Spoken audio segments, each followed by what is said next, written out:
शहर से दूर एक टाउन में खाने में सब तैयार था, लेकिन कोई भी खा नहीं रहा था। कई दिनों तक चलने वाला सालाना समारोह चल रहा था, लेकिन कोई खास खुश नहीं लग रहा था। कुछ तो कमी थी। तभी दो लोग किसी को पकड़ कर लाते हैं, जिसे देख टाउन के लोग गाने लगते हैं, तालियां मारकर नाचने लगते हैं। जिसे पकड़ा गया था वो शेरिफ था, जो पहले टाउन के लिए काम किया करता था, लेकिन अब मना कर रहा था। टाउन का मेयर ये जानकर लोगों को कहता है, ये सब अभी बंद करो और नाच गाना बंद। मेयर, ऐसी क्या दिक्कत आ गई मेरे प्यारे शेरिफ फ्रीमैन? फ्रीमैन बताता है कि स्टेट पुलिस सचेत हो गई है, क्योंकि यहाँ हर साल कई लोग गायब होते हैं। मेयर उसे समझाता है कि हमारे साथ काम करते रहो, लेकिन फ्रीमैन नहीं मानता। बस फिर क्या था, फ्रीमैन को एक बैरल में डाल दिया जाता है। आज टाउन के लोग कुछ नया ही करने वाले थे। हार्पर बैरल बंद करता है, जिसके अंदर कीलें लगी थी। नाच गाना फिर से शुरू हो जाता है और बैरल को छोड़ दिया जाता है।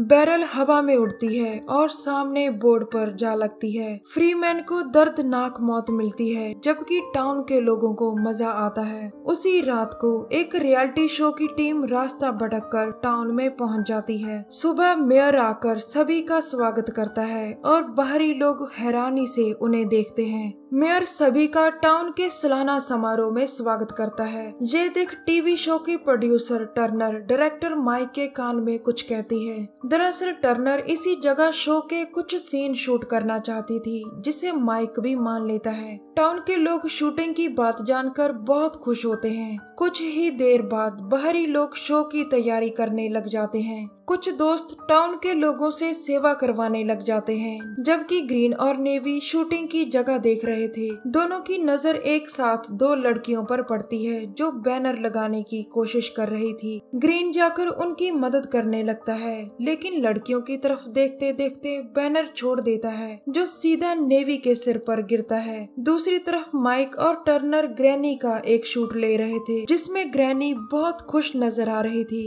डॉक्टर हार्पर का क्लिनिक, जिसमें आता है ग्रीन बेहोश नेवी को उठाकर। ग्रीन, क्या कोई है? तभी सामने आते हैं बैम और हार्पर। फिर ग्रीन बेहोश नेवी को एक टेबल पर लिटाता है और वैम कहती है, हम तुम्हारी दोस्त को ठीक कर देंगे। हार्पर भी हाँ में सिर हिलाता है। वैम, अब जाओ यहाँ से। यह सुनकर ग्रीन उनका शुक्रिया अदा कर चला जाता है। ग्रीन के जाने के बाद हार्पर नेवी के हाथ पैर बांध देता है, जिसके बाद वो अपने चेहरे पर पिग नोज लगाता है। अब नेवी को भी होश आ जाता है। हार्पर टेबल के पास लगा लिवर घुमाता है और एक ब्लेड टेबल के नीचे से बाहर निकल आता है, जिसके बाद बैम कंट्रोलर से ब्लेड को आगे बढ़ाती है और नेवी बीच से कट जाती है। शाम ढलते ही सभी बाहरी लोग जाने के लिए तैयार होते हैं, लेकिन मेयर कहता है, अभी मत जाओ। दरअसल मेयर उन्हें एक शो दिखाना चाहता था, जो टाउन के लोगों ने उनके लिए तैयार किया था। उसके बाद टाउन वाले बाहरी लोगों को परेड करके दिखाते हैं। बाहरी लोग जाना चाहते थे, लेकिन टाउन के लोग उन्हें रोकना चाहते थे। अब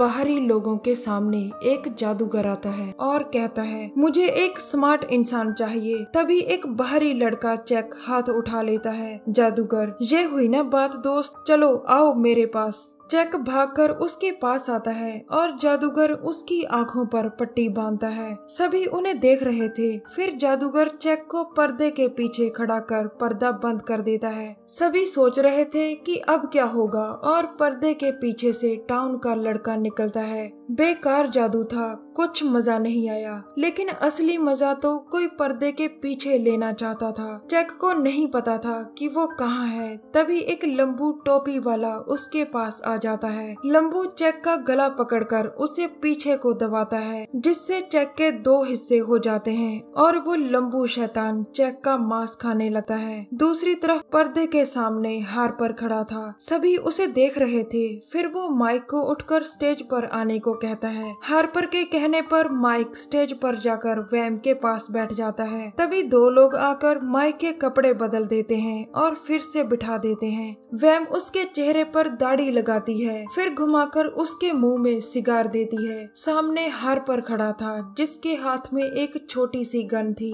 माइक सब समझ कर कहता है, ध्यान से ध्यान से। हार्पर गन चलाता है और सिगार जल जाता है। सभी तालियां बजाते हैं और माइक उनका शुक्रिया अदा करता है। तभी हार्पर कहता है, अभी तो खेल शुरू हुआ है। माइक के मुंह में फंसा सिगार एक बम था जिसके फटने के बाद माइक का सिर उड़ जाता है। तभी मेयर आता है और बाहरी लोगों को मारकर बेहोश कर दिया जाता है। रात को सभी दोस्तों को बांध कर रखा गया था। मेयर उन्हें बताता है कि तुम साउथ वाले लोगों ने हम नॉर्थ वालों पर बहुत अत्याचार किए थे और हम इसी का बदला ले रहे हैं। देर रात को अब मेयर और साथी इंसानी मांस खा रहे थे। तब सभी बाहरी लोग किसी तरह से आजाद होकर बाहर जाने लगते हैं। ग्रीन उसी बस को देखता है जिसमें वो लोग आए थे, लेकिन बस खराब थी। दूसरी तरफ टाउन के दो लड़के एक कमरे में बाहरी लोगों को कच्चा खा रहे थे। अब ग्रीन और बेनी को एक ड्रम से गन मिलती है। वो दोनों बाहर निकलने की कोशिश करते हैं, लेकिन घूम फिर कर वापस उसी जगह आ जाते हैं। ग्रीन बेनी को कहता है कि हमें अलग अलग होकर बाहर जाने का रास्ता ढूंढना होगा, जिसे बेनी मान लेती है। उधर प्रोड्यूसर टर्नर, जिसके साथ एंडी मैंडी थी,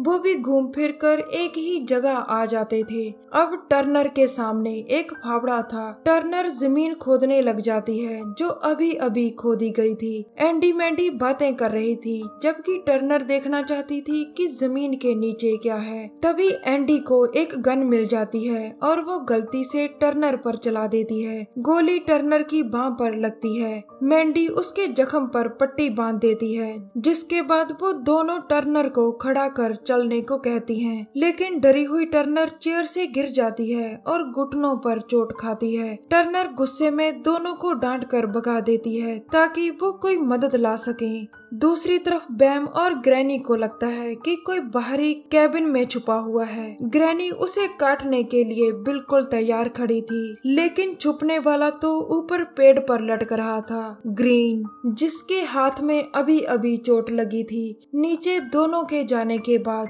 ग्रीन चैन की सांस लेता है। तभी सामने वाले पेड़ से एक लड़का उस पर गुलेल चलाता है और ग्रीन सीधा नीचे नुकीले रॉड्स पर गिरता है। टाउन के दूसरी ओर बेनी को पकड़ लिया था। मेयर और साथी सेब उठाकर मार्क पर मार रहे थे। मेयर, चलो इसे मारते हैं, ये कहकर वो एक सेब उठाकर सीधा मार्क पर मारता है और बेनी नीचे आती है जमीन पर। टाउन के लोग उस पर हंसते हैं। फिर मेयर फायर करता है और बेनी को फांसी दी जाती है। इधर टर्नर के पास टाउन की एक लड़की आती है जो उसका चेहरा उखाड़कर उसे मार देती है। शैतानी लड़की ने उसे बहुत दर्दनाक मौत दी थी। अब एंडी और मैंडी भागकर बस के पास आ जाती हैं और ग्रीन को देख डर कर चिल्लाती हैं। ग्रीन उन्हें शांत होने को कहता है जो बहुत जख्मी था। कुछ देर बाद एंडी मैंडी बस में थी और उसे स्टार्ट करने की कोशिश कर रही थी। ग्रीन बाहर बस को ठीक कर रहा था। तभी तेज रोशनी के साथ टाउन के लोग उन्हें घेर लेते हैं। एंडी मैंडी बस में थी और बस की छत पर मेयर था।